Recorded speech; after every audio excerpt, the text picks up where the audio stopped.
Здравейте хора, аз съм The Hunter и днес ще ви покажа как да си направите пистън врата. Мисля да правим ето тук. И значи си имате с каквото искате. Аз мисля да правя с стъкло. Взимате почка за активиране, няма никакво значение каква е, само да е почка за активиране. И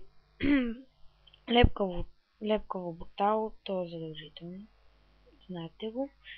Взимате Redstone Torch и взимате също и Redstone.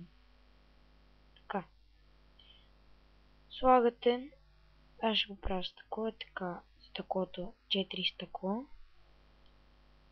После слагате бутал, 2 бутала. Така. И от другата страна правите същото.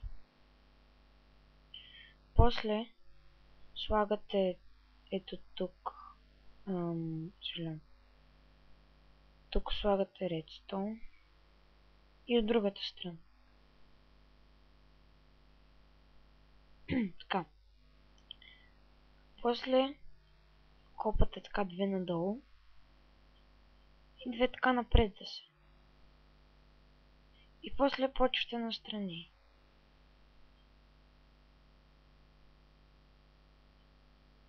Още малко. Така. И копате така под него и слагате един Redstone Torch. Виждате? Това така. И правите също процедура и тук. Ето. Взимате Redstone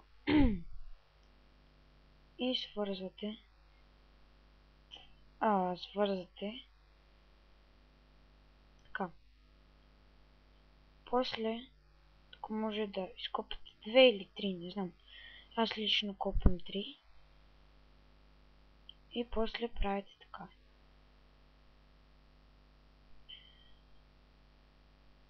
Тук слагате каквото искате.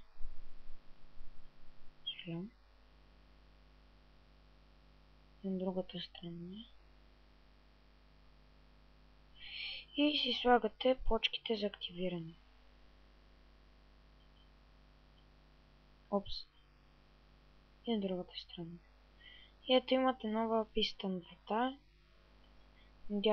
Надявам се, че съм ви помогнал. И това беше всичко от мен. Чао!